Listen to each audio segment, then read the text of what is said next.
Hello everyone. तो आज हम लोग स्टार्ट करने जा रहे हैं from the Harshvardhan period. So that was from 606 to 647 AD. Now what are the sources of the time period of Harshvardhan? तो सोर्सेज में हमारे पास सबसे पहले आता है Harshacharitam, which was written by Ban Bhatt. तो Ban Bhatt was the court poet of Harsha. Then was the Xuanzang, जिसकी कॉम्पोजिशन थी सी यू की। तो ह्युआनज़ैंग और ज़ुआनज़ैंग भी बोलते हैं।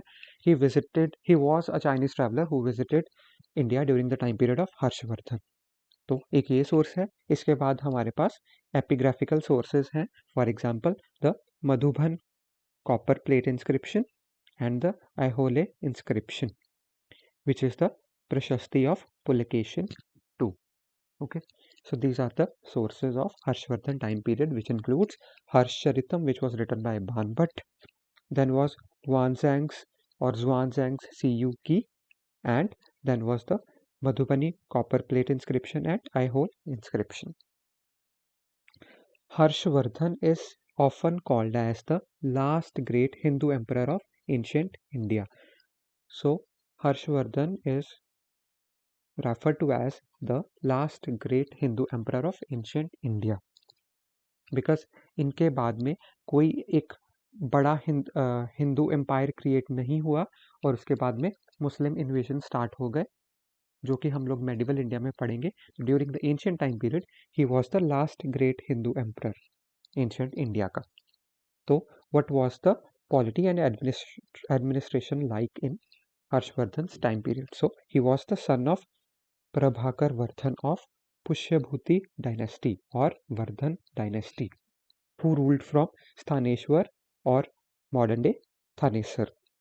So he was the son of Prabhakar Vardhan of Pushyabhuti dynasty. So Harshvardhan belonged to the Pushyabhuti dynasty, whose center was or capital was Thanesar.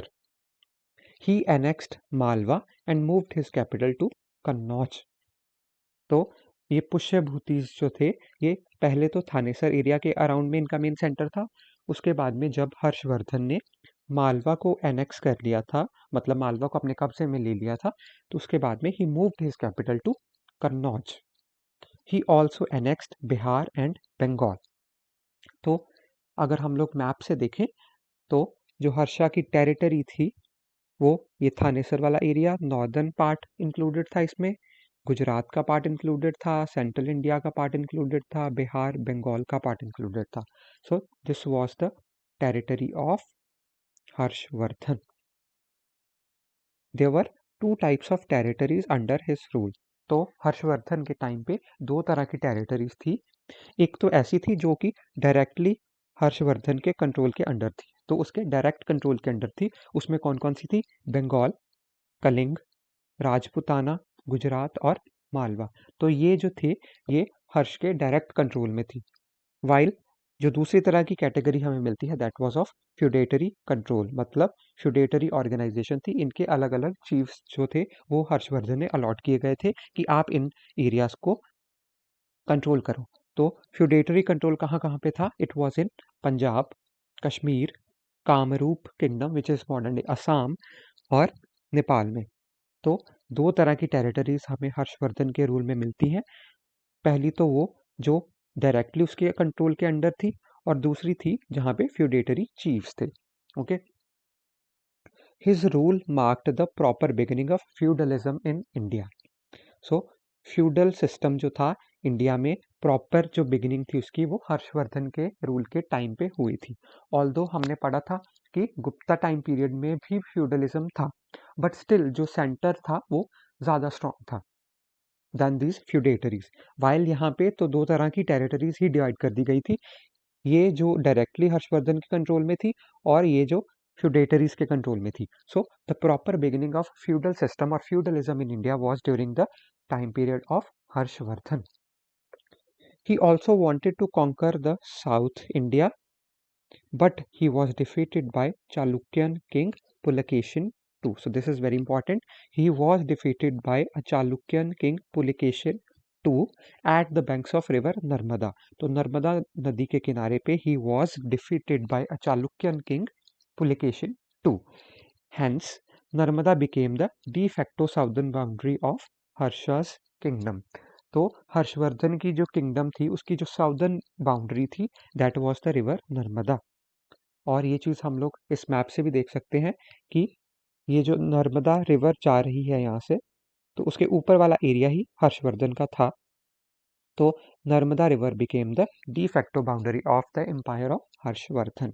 तो उसकी जो साउदर्न बाउंड्री थी वो नर्मदा से मार्क होती थी।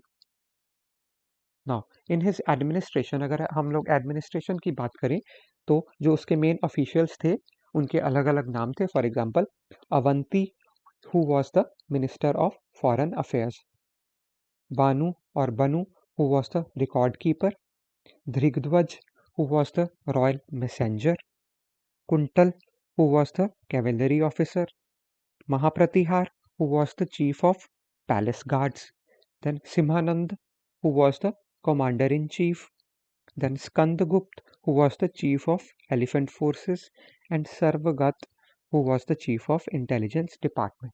तो ऐसे और भी कई सारे मिनिस्टर्स थे. These are some of the examples of the main officials during the time period of Harshvardhan. Now coming on to the religion and the literary works. तो जुआन ज़ैंग और हुआन सैंग जो कि चाइनीज ट्रैवलर थे, he visited India during the time period of Harshvardhan. जैसे हम लोगों ने पढ़ा था कि जो गुप्ता टाइम पीरियड है, गुप्ता टाइम पीरियड में फाहियान ने विजिट किया था इंडिया को और he wrote in detail about the accounts of India. वैसे ही हर्षवर्धन के टाइम पीरियड पे जुआन ज़ैंग और हुआन सैंग जो थे उन्होंने इंडिया में विजिट किया था और उन्होंने अपनी कॉम्पोजिशन में इंडिया के बारे में काफ़ी डिटेल्ड इंस्क्रिप्शन दी थी, mainly of the Harshvardhan time period.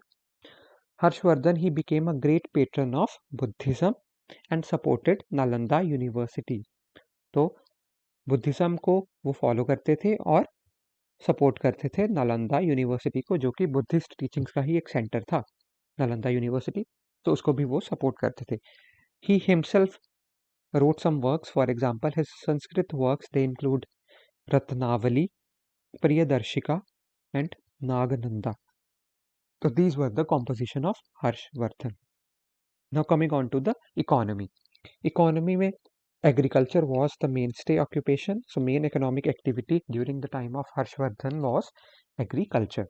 और एग्रीकल्चर में जो टैक्स देना पड़ता था फार्मर्स को, that was 1/4 of the produce. मतलब जो भी एग्रीकल्चर में उन्होंने उनकी आउटपुट थी, जो एग्रीकल्चरल प्रोड्यूस था, उसका 1/4 उनको स्टेट को देना पड़ता था एज अ टैक्स।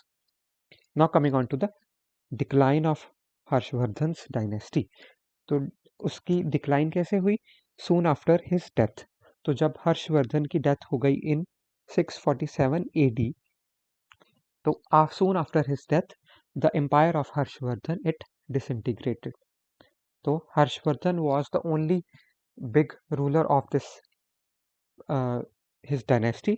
तो हर्षवर्धन के बाद ऐसा कोई भी कॉम्पिटेंट रूलर नहीं आया और हर्षवर्धन की डेथ के बाद ही जो ये डायनेस्टी थी हर्षवर्धन की, that disintegrated into smaller parts. Okay, so इसमें आपको इम्पोर्टेंट पॉइंट ये याद रखना है कि हर्षवर्धन जो था, he was the last great Hindu emperor of ancient India. और इस टाइम पे we saw the proper beginning of feudalism in India.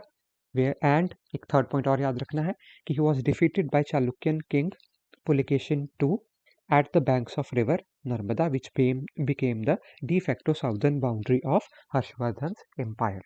Okay, so this is all about the empire of Harshvardhan.